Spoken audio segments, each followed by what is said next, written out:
Saat Allah memberikan hukum Taurat kepada umatnya, hukum itu berfungsi seperti cermin yang menunjukkan betapa berdosanya mereka dan betapa mereka membutuhkan Sang Pembebas yang akan datang. Sampai Ia datang, Allah menyediakan jalan untuk menebus dosa mereka, untuk memalingkan hukuman Allah dari mereka, sampai tiba hari saat Sang Pembebas menyelesaikan masalah dosa mereka sekali untuk selamanya. Selama berabad-abad, Allah memberi umatnya ratusan nubuat tentang Sang Pembebas yang akan datang. Nubuat-nubuat ini dicatat dalam firman Tuhan. Mereka yang menantikan Sang Pembebas itu mulai menyebut Dia sebagai yang diurapi atau Mesias yang akan datang. Pada tahun 150 sebelum Masehi, firman Allah diterjemahkan ke dalam bahasa Yunani. Sekarang, setiap orang yang berbahasa Yunani dapat membaca nubuat-nubuat tentang Mesias, Sang Pembebas. Dan saat Kekaisaran Romawi membawa dunia di bawah satu pemerintahan, mereka memperkenalkan satu bahasa umum sebagai sarana berkomunikasi, dan bahasa itu adalah bahasa Yunani. Mereka juga membangun jalan darat dan rute laut yang menghubungkan seluruh peradaban dunia. Dengan jutaan orang yang terhubung dan menggunakan bahasa yang sama, berita menjadi cepat tersebar. Dan apa yang terjadi selanjutnya menyebar seperti api di seluruh kekaisaran dan mengubah dunia selamanya. Peristiwa-peristiwa ini dicatat dengan seksama oleh saksi-saksi mata dalam 4 kitab yang berbeda. Keempat kitab ini dikenal sebagai Evangelion, yang dalam bahasa Yunani berarti Injil atau kabar baik. Dan inilah pesan yang mereka bawa.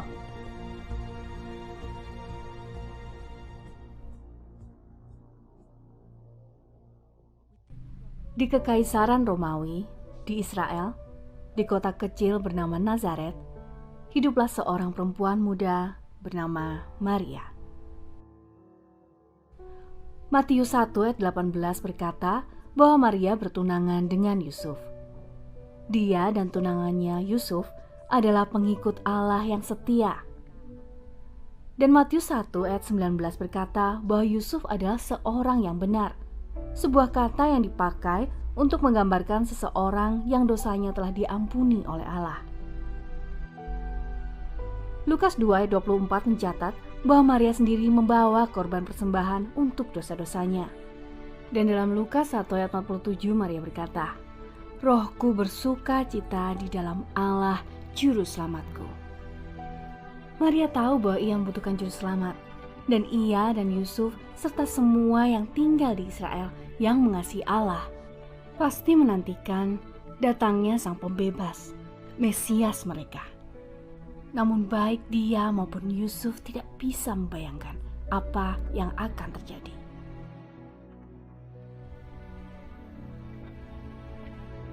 Lukas 1 ayat 26 mengatakan bahwa Allah mengutus malaikat Gabriel untuk menyampaikan pesan penting kepada Maria. Maria begitu takut. Namun dalam ayat 30, Gabriel berkata kepada Maria, "Jangan takut Maria, karena Allah telah memberikan kasih karunia-Nya kepadamu. Dengarlah, engkau akan hamil dan melahirkan seorang anak laki-laki dan engkau akan menamainya Yesus. Ia akan menjadi besar dan akan disebut Anak Allah yang Maha Tinggi. Tuhan Allah akan memberinya tahta Daud, nenek moyangnya." Hampir 1000 tahun sebelumnya Allah telah berjanji kepada Raja Daud bahwa Sang Mesias akan berasal dari keturunannya. Dan sekarang, sang malaikat memberitahu Maria, yang adalah keturunan Daud, bahwa ia akan melahirkan anak laki-laki ini, yaitu Yesus. Ia akan memerintah selamanya, dan kerajaannya tidak akan pernah berakhir. Maria pasti sangat terkejut. Ini adalah penggenapan nubuat. Inilah saat yang telah dinantikan oleh Israel. Bagaimana hal ini akan terjadi? Kata Maria. Sedangkan aku belum bersuami. malaikat itu menjawab dan berkata kepadanya, Roh Kudus akan datang atasmu dan kuasa Allah yang Maha Tinggi akan menaungimu.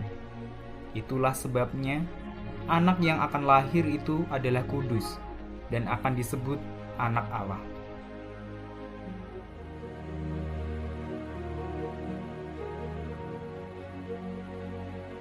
Maria berkata, Sesungguhnya aku ini hamba Tuhan.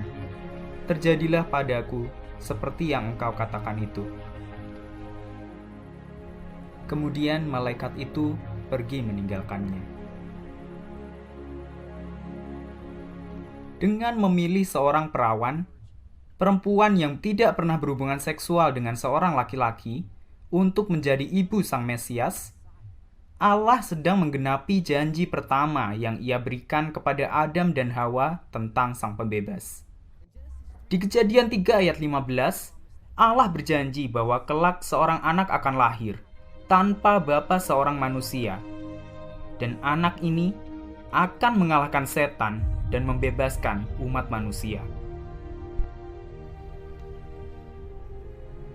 Matius mencatat, semua hal ini terjadi untuk menggenapi yang difirmankan oleh Tuhan melalui nabinya. Lihatlah, seorang perawan akan mengandung dan akan melahirkan seorang anak laki-laki. Mereka akan menyebut namanya Immanuel, yang diterjemahkan artinya Allah beserta kita. Maria pasti merasa begitu terhormat untuk menjadi orang yang akan membawa Sang Mesias. Namun hal itu tak akan mudah. Di Israel pada masa itu, bila seorang perempuan yang belum menikah mengandung, ia diperhadapkan dengan rasa malu publik, penolakan, bahkan kemungkinan hukuman mati. Tentunya setiap orang di kota kecil Nazaret membicarakan tentang Maria yang mengandung. Yusuf pasti merasa dikhianati dan bingung. Yusuf tidak pernah berhubungan dengan Maria. Ia tahu anak itu bukan anaknya.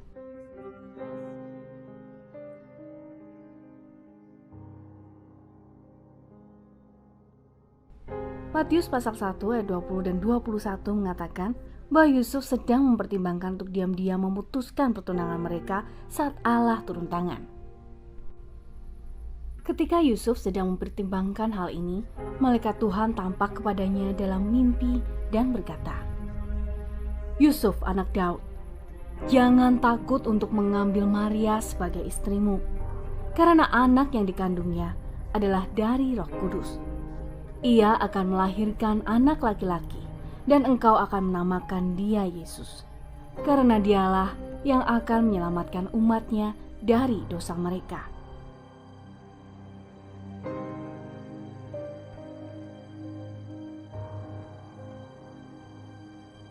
Bayangkan perasaan Yusuf saat ia menyadari bahwa bayi yang dikandung Maria akan tumbuh menjadi Mesias mereka. Dia yang akan menyelamatkan mereka dari dosa mereka. Matius 1 ayat 24 berkata bahwa Yusuf menaati Allah dan segera mengambil istrinya Maria.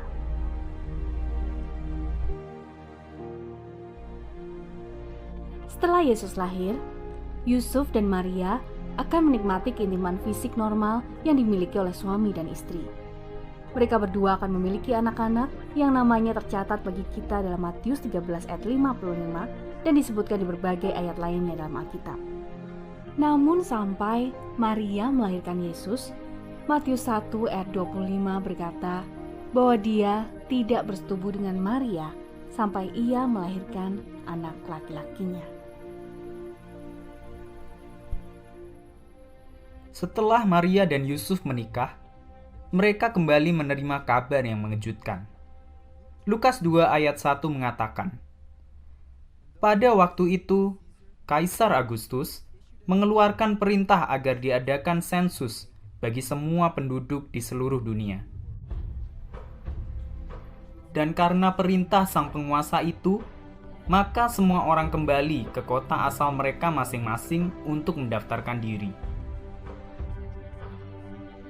Yusuf juga meninggalkan Nazaret, kota di Galilea, dan menuju Yudea, ke kota Daud yang disebut Bethlehem, karena ia berasal dari garis keturunan Daud.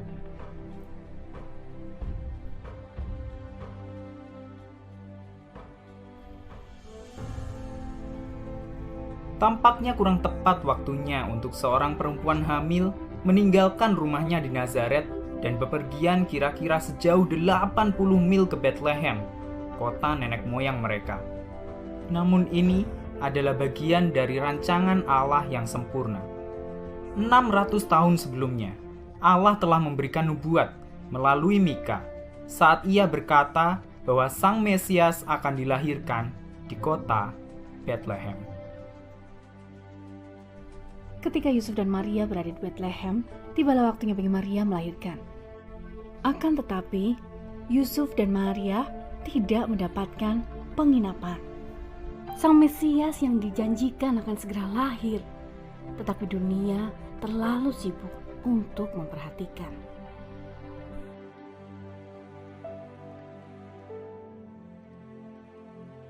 Lukas 2 ayat 7 berkata, Maria pun melahirkan anak laki-lakinya yang pertama. Ia membungkusnya dengan kain lampin dan membaringkannya di dalam palungan karena tidak ada kamar bagi mereka untuk menginap. Bukannya di istana, sang raja yang akan memerintah selamanya terbaring tidur di palungan. Ia datang dengan cara yang tidak disangka seorang pun. Di tengah kesunyian malam, dalam pemeliharaan para petani, di tempat yang paling sederhana.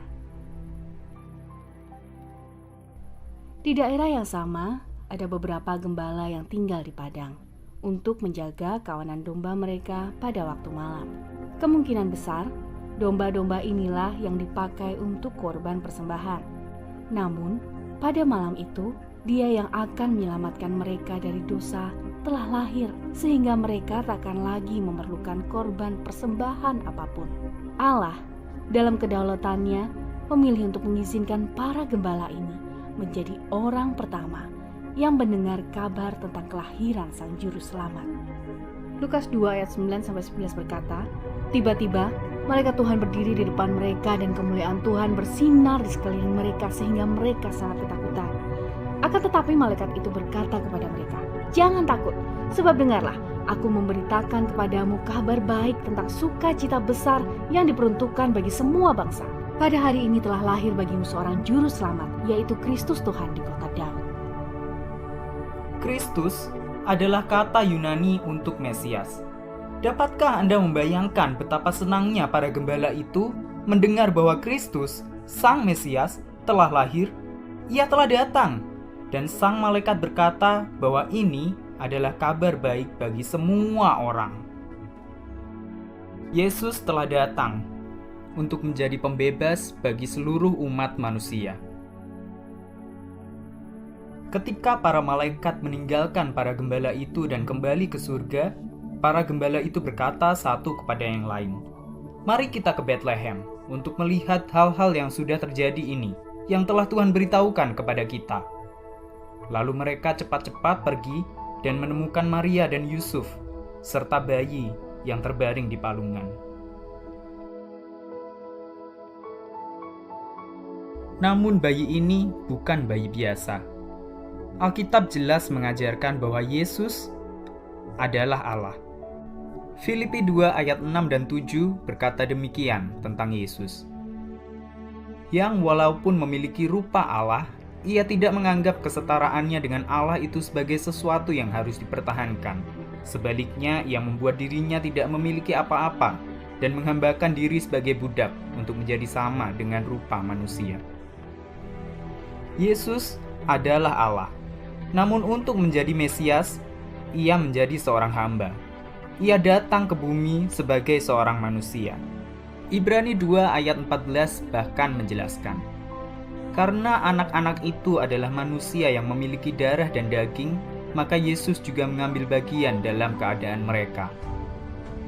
Ia yang menciptakan dunia, masuk ke dunia sebagai seorang manusia. Sang Pencipta menjadi bagian dari ciptaannya. Dia yang menjadikan bintang-bintang dengan sabdanya, datang ke dunia sebagai seorang manusia dan berbaring di dalam palungan. Firman itu telah menjadi daging dan tinggal di antara kita. Tak seorang pun pernah melihat Allah, tetapi Anak Tunggal Allah yang ada di pangkuan Bapa menyatakannya.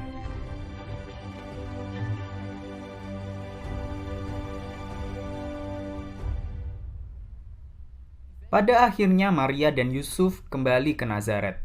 Namun pada titik ini, Alkitab hanya punya sedikit detail tentang kehidupan Yesus saat ia bertumbuh. Lukas memang mencatat satu kisah yang terjadi saat Yesus berusia 12 tahun. Namun, Alkitab sangat jelas bahwa meskipun Yesus adalah Allah, selama 30 tahun pertama kehidupannya di dunia, ia tidak melakukan mukjizat apapun atau menunjukkan kuasanya sebagai Allah. Luar biasa bukan? Yesus yang hidup dengan kemuliaan mutlak dan penyembahan di surga, turun ke dunia dan menjalani jalan berdebu, sama seperti semua orang. Selama 30 tahun, ia menjalani hidup yang biasa di tengah-tengah manusia. Tapi mengapa? Mengapa ia melakukannya? Menurut Ibrani 4, 15 dan 16, salah satu alasan mengapa Yesus memilih untuk mengalami segala hal yang Anda dan saya alami di dunia ini adalah supaya kita dapat mempercayai Dia dan datang kepadanya meminta pertolongan saat kita membutuhkannya. Karena kita tahu Yesus dapat bersimpati dengan kita. Apapun yang Anda alami atau hadapi, Yesus memahaminya. Ia tahu seperti apa rasanya pergi ke sekolah atau menjadi bagian dari suatu keluarga. Ia tahu seperti apa rasanya saat orang tuanya salah memahaminya, atau terlibat dalam suatu hubungan atau terlibat dalam masalah. Yesus harus bekerja, dan ia harus berjuang hanya untuk bertahan hidup. Ia memakai sandal sama seperti kita, dan berjalan di atas jalan berdebu di atas bumi kita, dan ia melakukannya hanya demi Anda.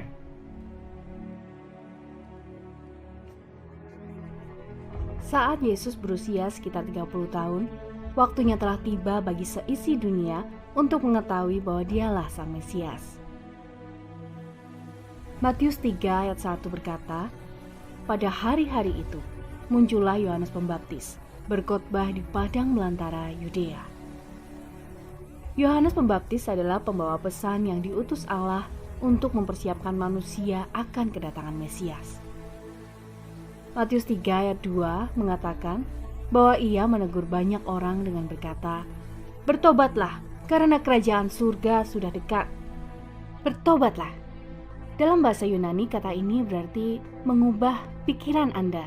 Anda lihat, banyak orang berpikir bahwa Allah akan secara otomatis menerima mereka di surga karena kebangsaan mereka, perbuatan baik mereka, maupun upacara keagamaan mereka. Perspektif ini salah. Allah menunjukkan dalam 10 perintah Allah bahwa kita semua bersalah sebagai orang berdosa. Yohanes mengatakan kepada orang banyak bahwa mereka perlu bertobat, dengan kata lain mengubah pikiran mereka dan menyadari bahwa mereka tidak cukup baik untuk masuk ke surga, dan mengakui bahwa mereka adalah orang berdosa yang membutuhkan juru selamat. Lalu mereka dibaptiskan oleh Yohanes di Yordan sambil mengakui dosa-dosa mereka. Mereka yang setuju dengan pesan Yohanes menunjukkannya dengan dibaptis di Sungai Yordan. Baptisan ini tidak menyelamatkan mereka ataupun menghilangkan dosa mereka. Baptisan ini adalah tindakan yang menunjukkan bahwa mereka percaya bahwa mereka adalah orang berdosa yang menantikan Mesias yang akan datang. Allah mengutus Yohanes Pembaptis untuk mempersiapkan manusia bagi Sang Mesias dan untuk menyingkapkan siapa Mesias itu. Menurut Yohanes 1 ayat 33, Allah memberitahu Yohanes saat ia melihat Roh Kudus turun ke atas seseorang, orang itulah Mesias. Kemudian Yesus datang dari Galilea ke Yordan kepada Yohanes untuk dibaptis oleh Yohanes.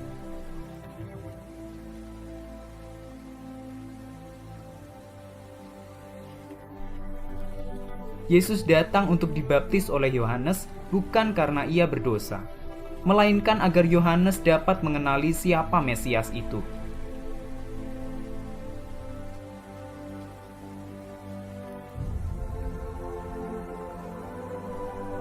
Setelah dibaptis, Yesus langsung keluar dari air, dan lihatlah, surga terbuka dan ia melihat Roh Allah turun seperti burung merpati datang ke atasnya. Dan dengarlah suara dari surga yang berkata, "Inilah anakku yang kukasihi. Kepadanya lah aku berkenan." Saya membayangkan jantung Yohanes pasti berdebar saat menyaksikan Roh Allah terlihat turun ke atas Yesus. Dan ia menyadari bahwa inilah penggenapan dari tanda yang Allah berikan kepadanya. Yesus adalah Mesias yang dijanjikan. Saat Roh Allah turun ke atas Yesus, suara Bapa menyatakan bahwa ia berkenan kepada Yesus. Semua orang yang berdiri di sana pada hari itu adalah orang berdosa. Dan karena dosa mereka tidak dapat berkenan kepada Allah. Namun di antara mereka ada Yesus. Dialah satu-satunya yang dapat menaati seluruh perintah Allah dengan sempurna dan sepenuhnya berkenan bagi Dia. Namun apakah Yesus benar-benar tidak berdosa? Sebab jika Yesus berdosa, ia tidak lagi dapat menjadi juru selamat, Mesias mereka. Yesus tidak berdosa dan fakta ini akan dibuktikan. Markus 1 ayat 12 dan 13 berkata, "Dengan segera Roh membawa Yesus ke padang belantara. Dia berada di padang belantara selama 40 hari dan dicobai oleh setan. Sebagaimana setan mencobai Adam dan Hawa untuk berbuat dosa, setan mencobai Yesus, berusaha membuat Yesus berbuat dosa. Namun tidak seperti Adam dan Hawa, Yesus menang. Yesus tidak menyerah pada godaan setan. Yesus tidak berbuat dosa.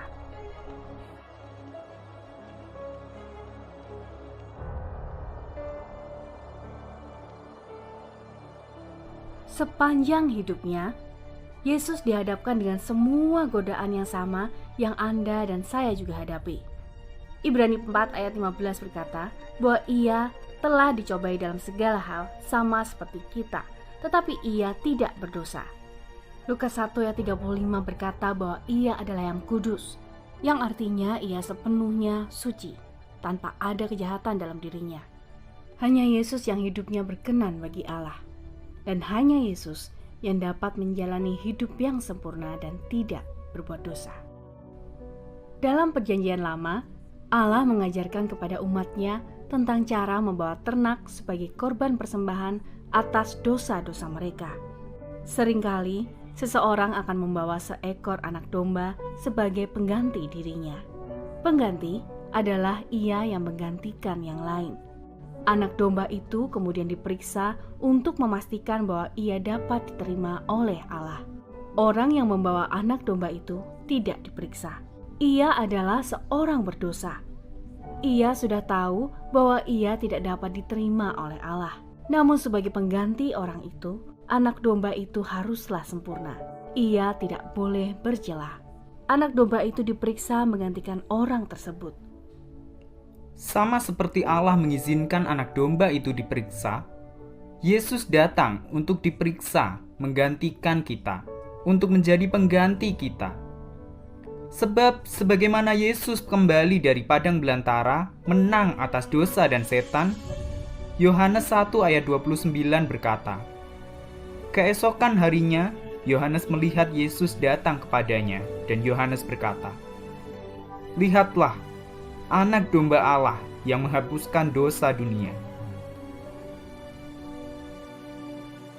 Yesus datang untuk menjadi anak domba Allah, untuk menggantikan kita, untuk menjadi pengganti bagi kita.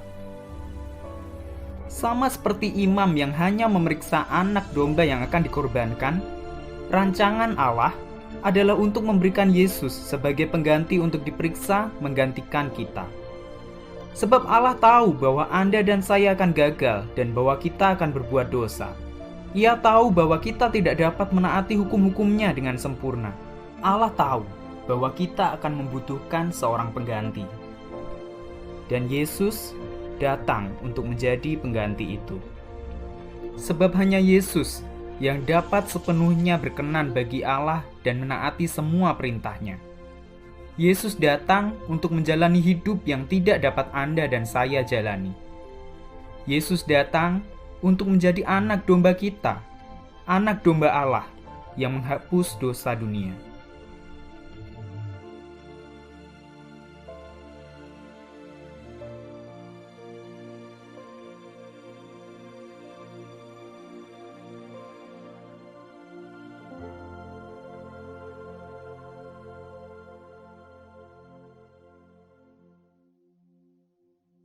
Saat Allah mengutus malaikat untuk mewartakan kepada seorang perawan bahwa ia akan melahirkan Mesias, ini adalah penggenapan atas janji pertama yang telah diberikan kepada Adam dan Hawa. Allah telah memberitahu mereka bahwa seorang juru selamat akan dilahirkan tanpa bapa manusia yang akan tumbuh dan meremukkan kepala setan. Yesus adalah juru selamat yang dijanjikan ini, yang tentangnya telah dicatat oleh semua nabi dan yang telah dinantikan oleh umat selama bertahun-tahun. Dia adalah juru selamat untuk Anda.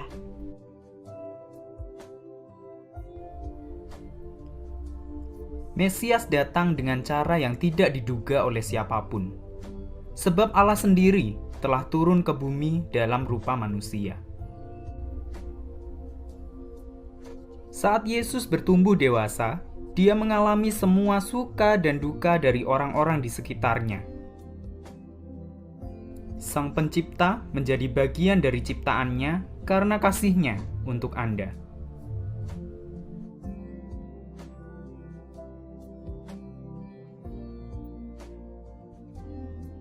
Allah Bapa menyatakan bahwa Yesus adalah anaknya yang terkasih. Satu-satunya yang sepenuhnya bisa menyenangkan hati Allah. Hanya Yesus yang bisa menghadapi godaan setan dan menjalani kehidupan yang sempurna dan tidak berdosa. Yesus telah datang untuk menjadi anak domba Allah yang sempurna, yang menghapus dosa dunia. Yesus datang untuk diperiksa oleh Allah menggantikan Anda, untuk menjadi pengganti bagi Anda.